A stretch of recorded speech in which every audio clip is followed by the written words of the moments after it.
এটা মোটামুটি একটা 5 থেকে 7 নম্বর মতো একটা লেখানো হচ্ছে। আমার মতে বলে এটা যদি তোমরা করে নাও তাহলে কোনো প্রবলেম আর হবে না। তো ফার্স্টে স্টার্ট করছি টাইম ওয়েস্ট না করে। তো সবাইকে নমস্কার, শুভ নববর্ষের শুভেচ্ছা। তো প্রথমটা হচ্ছে nullity of marriage is a legal declaration that there was no marriage in existence. Nullity of marriage একটা লিগাল ডিক্লারেশন, এটা একটা লিগাল ডিক্লারেশন বলে যেটার যে বিয়ে কোনোদিন হয়নি বা বিয়ে আর এক্সিস্ট করে না। And the parties are not husband and wife, মানে সেই পার্টি আর হাজব্যান্ড আর ওয়াইফ নয়। যদি তারা বিয়েও করে থাকে তাহলে এটা মানে আইনের চোখে এটা আইনগত নয়, মানে ইনফোর্স করা যাবে না। আর যদি ইনফোর্স কোনো কিছু না করা যায় তাহলে ওটা তো হলোই না আইনের মতো। এটাই খুবই ইজি ল্যাঙ্গুয়েজে লেখা আছে।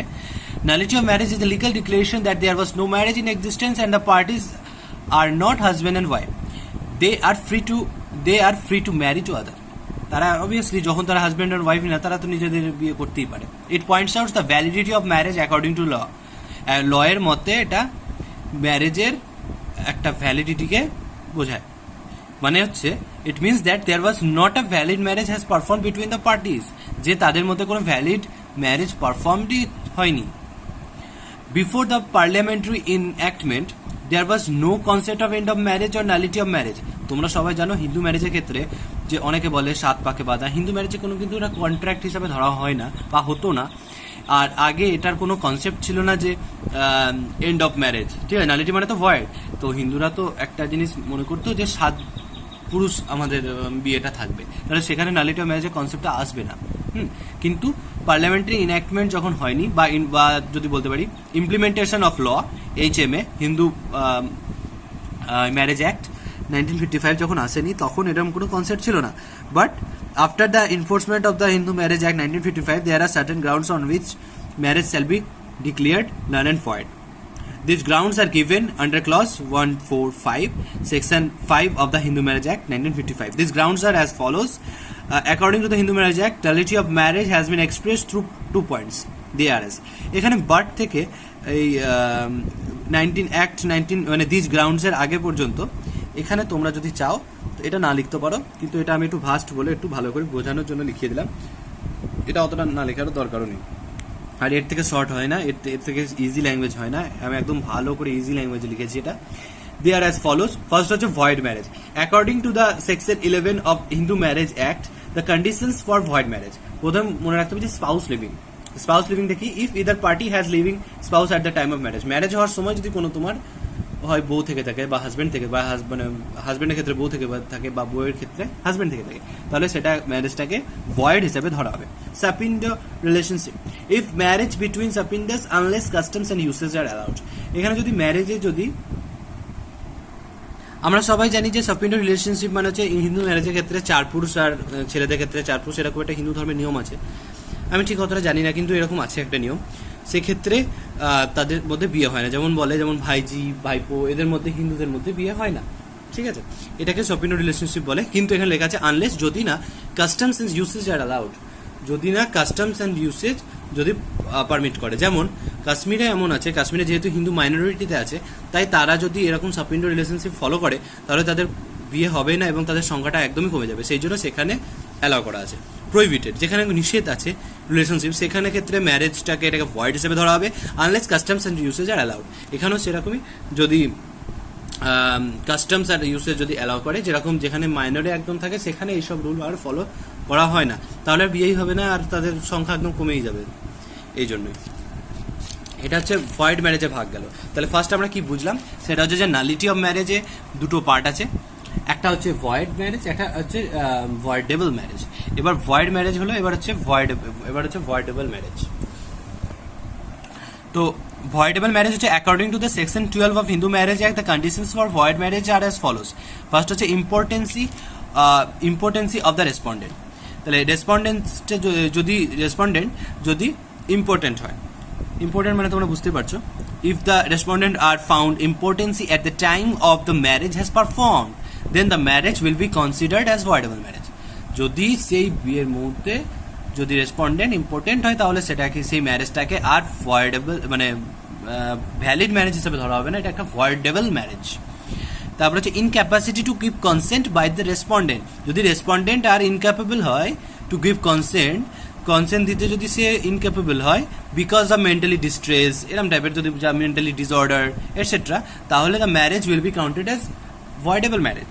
দেন হচ্ছে অবটেনিং কনসেন্ট বাই ফ্রড, যদি if anyone taking consent fraudulently taking consent যদি নেয়, তাহলে the marriage will be counted or considered as voidable marriage.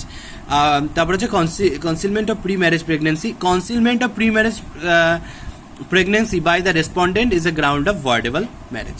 যদি প্রি ম্যারেজ প্রেগনেন্সি হয় তাহলে সেটা ভয়েডেবল ম্যারেজ হিসাবে ধরা হবে। এবার আমরা চলে আসি কেস লয়ের দিকে। কেস ল খুব সুন্দর করে লেখা আছে, খুবই শর্টে, এর থেকে আমার মনে হয় না কোনোদিন শর্ট হবে। ফার্স্ট হচ্ছে ফ্রড, রুকমণি ভার্সেস চেরি বা চ্যারি যা বলবেন, 1938 ম্যাড্রাসে হয়েছিল, Madras high court. It was seen that the husband fraudulently represented that he had been a bachelor before marriage. Okay, সে ব্যাচেলার ছিল, but the restitution of conjugal court, restitution মানে হচ্ছে পুনরুদ্ধার, আর কনজুগাল কোর্ট মানে হচ্ছে দাম্পত্যের অধিকার, was not granted to him as he was a married person।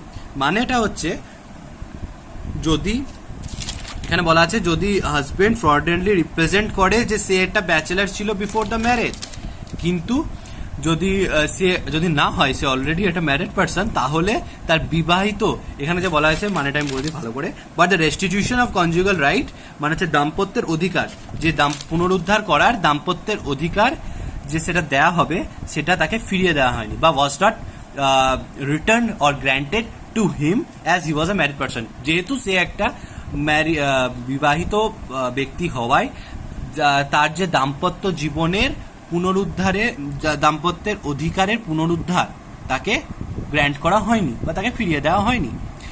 এটা হলো একটা উদাহরণ। এই উদাহরণটা দেবে তোমরা ফ্রডে, মানে হচ্ছে ভয়েডেবল ম্যারেজে, এটা তোমরা দিয়ে দেবে ভয়েডেবল ম্যারেজে যেখানে আছে অবটেনিং বাই ফ্রড, 3 নম্বর পয়েন্টে এখানে তোমরা কেস লটা এখানে দিয়ে দেবে। তারপর হচ্ছে Rice versus Rice, consent by force, forcefully যদি কনসেন্ট করা হয় তাহলে এখানে তোমরা এটা ইউজ করতে পারো। তারপর একটা কেস ল আছে, সেটা হচ্ছে Rice versus Rice, consent by force. যদি কনসেন্ট বাই ফোর্স এরকম থাকে তাহলে এটা তোমরা দিতে হবে মেন্টালি ডিসঅর্ডারে, এখানে কেস লটা ইউজ করতে পারো। The bridegroom showed a pistol and threatened to kill herself if she would not undergo the ceremony.